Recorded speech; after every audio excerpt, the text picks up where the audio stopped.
এনআরসির বিরুদ্ধে এনআরসির বিরুদ্ধে এনআরসির বিরুদ্ধে বিজেপি সরকারের বিরুদ্ধে বিজেপি সরকারের।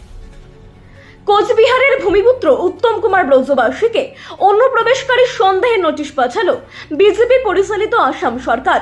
এনআরসি নামে কোচবিহারের রাজবংশী ও বঙ্গভাষী নাগরিকদের টার্গেট করা হচ্ছে বলে অভিযোগ তুলে হেমতাবাদ বিধানসভা তৃণমূল কংগ্রেস কমিটির পক্ষ থেকে বৃহস্পতিবার বিশাল বিক্ষোভ মিছিল ও পথসভার আয়োজন করা হয়। বিক্ষোভ মিছিলটি হেমতাবাদ বাসস্ট্যান্ড থেকে শুরু হয়ে ঠাকুরবাড়ি মোড় পর্যন্ত অগ্রসর হয়।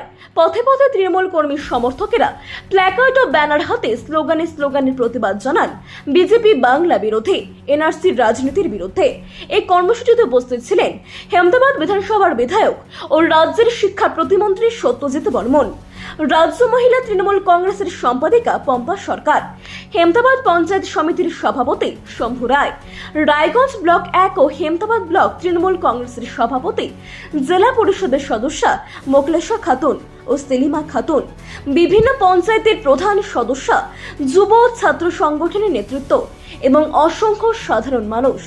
পথসভায় বক্তব্য রাখতে গিয়ে শিক্ষা প্রতিমন্ত্রী সত্যজিৎ বর্মন বলেন, কোচবিহারের ভূমিপুত্র উত্তম কুমার ব্রজবাসীকে অনুপ্রবেশকারী বলার সাহস বিজেপির কোথা থেকে আসে? এনআরসি আসলে বাংলার বাঙালিদের নাগরিকত্ব কেড়ে নেওয়ার চক্রান্ত। আমরা এর বিরুদ্ধে চুপ থাকবো না। তিনি আরো বলেন, বিজেপি ঘুষ দেখাচ্ছে আর আমরা সংবিধান দেখাবো। বাংলা উত্তরবঙ্গের মানুষের আত্মপরিচয় নিয়ে বিজেপির খেলা আমরা আর বরদাস্ত করব না।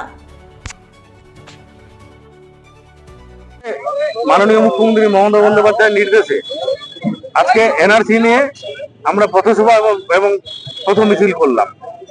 কারণ একটাই, যে এই যে কেন্দ্র সরকার পরিচালিত আসাম সরকার যে আমাদের কুচবিহারের উত্তম কুমার ব্রজবাসীকে যে এনআরসি নোটিশ দিছে, এটা অন্যায়ভাবে নোটিশ দিছে। কারণ এই এনআরসি আমরা কোনো মতেই মানছি না, মানবো না। এবং মাননীয় মুখ্যমন্ত্রী মমতা বন্দ্যোপাধ্যায়, আমরা যারা সৈনিক, আমাদের গায়ে এক ফোঁটা রক্ত থাকতে আমরা এই নরেন্দ্র মোদীর এনআরসি মানছি না, মানবো না। আমরা প্রয়োজন হলে কলকাতা কেন, আমরা দরকার হলে দিল্লিতেও পথ অবরোধ করবো। এটাই আগামী দিনের এই কেন্দ্র সরকারের বার্তা দিচ্ছি। আজকে পথসভা এবং যে তার আগে যে মিছিল হলো, সেটা এনআরসির বিরুদ্ধে যেমন করবে, তার পাশাপাশি 21শে জুলাইয়ের যে সমাবেশ কলকাতায়, তার জন্য কাউকে বলতে শুনেছি। এই বিষয়টাকে দেখুন, 21শে জুলাইটা আমাদের তৃণমূল কর্মীদের কাছে একটা বড় আবেগের দিন। আমরা আজকে থেকে না, মাননীয় মুখ্যমন্ত্রী মমতা বন্দ্যোপাধ্যায় যেদিন থেকে এই 21শে জুলাই কলকাতায় পালন করেন, আমরা ততদিন থেকে তৃণমূলের কর্মীরা কলকাতাতে যাই। এখন এই 21শে জুলাইটা তৃণমূল কর্মীদের কাছে, আমাদের কাছে একটা আবেগ, একটা পরবের মতো দিন হয়ে গেছে। আমরা হেমতাবাদ বিধানসভা থেকে এই 21শে জুলাই কমসে কম 4 থেকে 5 হাজার মানুষ আমরা এই 21শে জুলাই যাচ্ছি। বিজেপির যে নোংরা চক্রান্ত এখন প্রান্তিক মানুষদের ক্ষেত্রে বলুন, আমাদেরকে যারা আমরা বাংলা ভাষাভাষী, বাংলায় কথা বলছি, আমাদের অপরাধ, আমরা বাংলা কথা বলি এবং আমরা বাঙালি, এটা আমাদের অপরাধ। এটা বিজেপি ছলে বলে কৌশলে এনআরসির নোটিশ পাঠাচ্ছেন।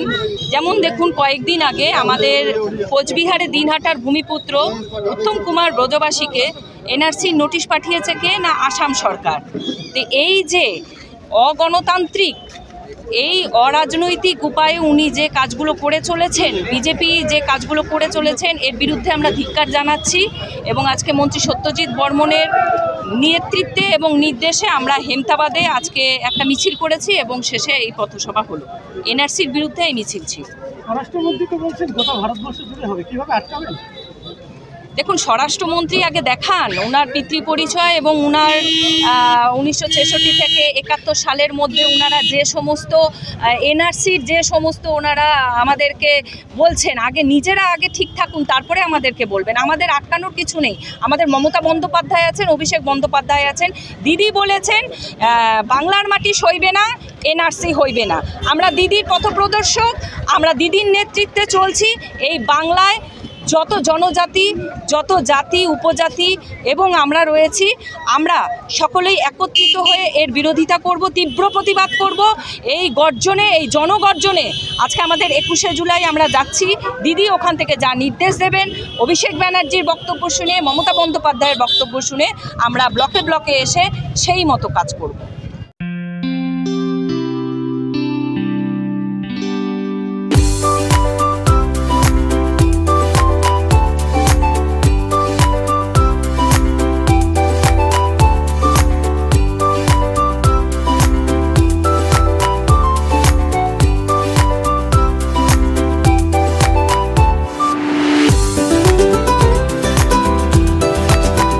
ল্যাপটপ কিনলেই ছাত্রছাত্রীরা পেয়ে যেতে পারেন 1 কোটি টাকা পর্যন্ত স্কলারশিপ।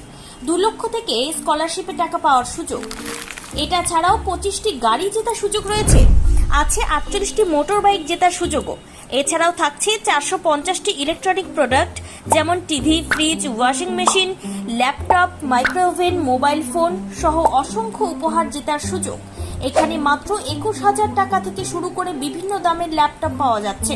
এই সুযোগ সীমিত সময়ের জন্য, তাই আর দেরি না করে আজই চলে আসুন রায়গঞ্জের নেতাজি সুভাষ রোডের হাজারিলাল পেট্রোল পাম্প লাগোয়া রিলায়েন্স ডিজিটাল শোরুমে পুরস্কার জেতার সুযোগ গ্রহণ করুন।